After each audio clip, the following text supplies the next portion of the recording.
ఈరోజు రోమ్ నగరం తగలబడతా ఉంటే రాజు పిడేలు వాయించుకుంటూ ఉన్నట్టు 57వసారి రేవంత్ రెడ్డి ఢిల్లీకి ఎండిండు.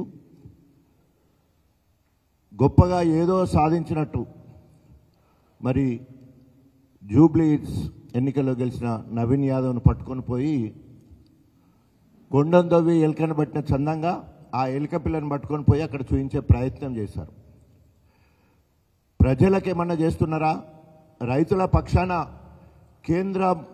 కేంద్ర ప్రభుత్వంతో ఇంతకుముందు మామూలు చెప్పినట్టు ఒక వినతి పత్రం ఈరోజు పత్తి రైతుల గోస తెలంగాణ మొత్తంలో మరి హృదయ విదారకంగా వారు బాధపడుతున్నారు.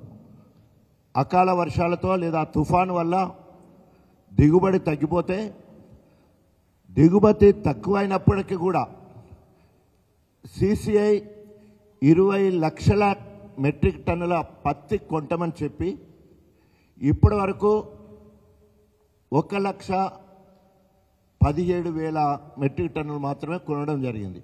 20 లక్షలకు గాను 28 లక్షలు. అంతేకాకుండా 1 ఎకరాకు 7 క్వింటాలు మాత్రమే తీసుకుంటామని ఆంక్షలు విధించడం. అక్కడో ఇక్కడో రైతుకు మంచిగా పండేది ఉంటే మినిమం 12 క్వింటాలు వచ్చే పరిస్థితి ఉంటే 7 క్వింటాలనే భాష ఎంత అవుతుందో రైతుకు వ్యతిరేకమైన నిర్ణయం. ఎందుకంటే తక్కువ పెట్టుబడి ఎక్కువ దిగుబడి రావాలని చెప్పేసి కేంద్ర రాష్ట్ర ప్రభుత్వాలు ఎప్పుడైనా రైతులను ఎంకరేజ్ చేస్తూ ఉంటాయి. నూతన వ్యవసాయ విధానాలతోటి దిగుబడి పెరగాలని ప్రోత్సహిస్తూ ఉంటాయి. అట్లా కాకుండా మీరు తక్కువ పండించాలి, తక్కువ అయితేనే ఇస్తామని చెప్పేసి మధ్య దళారులకు వర్తస్సుగా వారికి సహకరించే విధంగా 5-6 వేలకే క్వింటల్ తీసుకునే విధంగా దాదాపు 1 ఎకరకు 1,500 నుండి 2,000 నష్టపోయే విధంగా ఈరోజు కేంద్ర రాష్ట్ర ప్రభుత్వాలు దోబూసులాడుతూ ఉన్నాయి. ఈరోజు రైతుని ఎన్ని రకాలుగా మోసం చేయాలో అన్ని రకాలుగా నమ్మించి మోసం చేయడం. రుణమాఫీ చేస్తానని పూర్తిగా చేయలేదు, ఆ రకంగా రైతులు ఆత్మహత్య చేసుకున్నారు. అదేవిధంగా రైతు భరోసా పేరు మీద ఇస్తానని వేసంగి అంతకుముందు వానకాలం ఇవ్వకుండా ఆ రకంగా కొంతమంది రైతులు ఆత్మహత్య చేసుకున్నారు. అకాల వర్షం వల్ల చేతికి పంట అందే సమయంలో అటు వరి కానీ ఇటు పత్తి కానీ మరి తడిసిపోయి ముద్దయిపోతే ఆ రకంగా కొంతమంది నష్టపోయారు. తుఫాను వల్ల అనేక పంటలు నష్టమైతే ఆ రకంగా రైతులు ఆత్మహత్య చేసుకున్నారు. దాదాపు 710 ఈ రోజుతో కలుపుకుంటే 710 మంది రైతులు వివిధ కారణాల వల్ల కాంగ్రెస్ వైఖరి వల్లనే. ఇవి కాంగ్రెస్ చేసిన హత్యలు. ఎందుకంటే రైతు పక్షాన ఇప్పటి వరకు ఒక్కసారి కూడా సమీక్ష కానీ రైతుల సమస్యలను ఎట్లా పరిష్కరిద్దామనే ఆలోచన కానీ లేదు. రైతు చనిపోతే ఇప్పటి వరకు ఒక ఎమ్మెల్యే కానీ మంత్రి కానీ ఆ కుటుంబాన్ని పరామర్శించింది లేదు. రైతు బీమా ఎత్తేసిళ్ళు, ఇప్పటి వరకు ప్రీమియం కూడా కట్టలేదు. ఎక్కడ 24 గంటల నాణ్యమైన కరెంట్ ఎక్కడ కూడా రావడం లేదు. ఈ రకంగా ఇచ్చిన హామీలన్నీ కూడా తుంగలో తొక్కి మరి ఈరోజు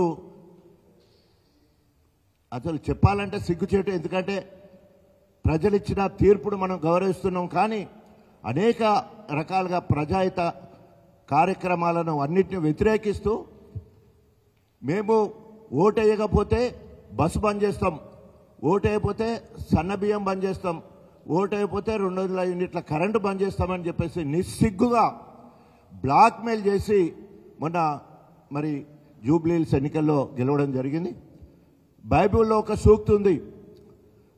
పిలాతు రాజు 2 నేరస్తులను వారి దగ్గర తీసుకొస్తే బరబ్బా అని ఒక నరహంతకుడు రాక్షసుడు ఉంటాడు.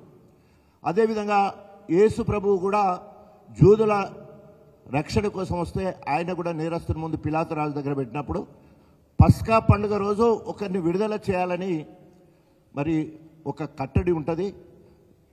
అప్పుడు ఆ రాజు ఎవరిని విడుదల చేయాలంటే నరహంతకుడైన దేశద్రోహి అయిన బరబ్బాను విడుదల చేయాలని అంటాడు.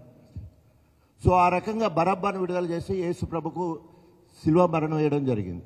సిలువ అంటే అనేక రకాల బాధలు ఉంటాయి సిలువ మార్గంలో. ఆ రకంగా ఈరోజు మరి బరబ్బాకు పట్టం కట్టినట్టే ఈరోజు కాంగ్రెస్కు పట్టం కట్టడం జరిగింది.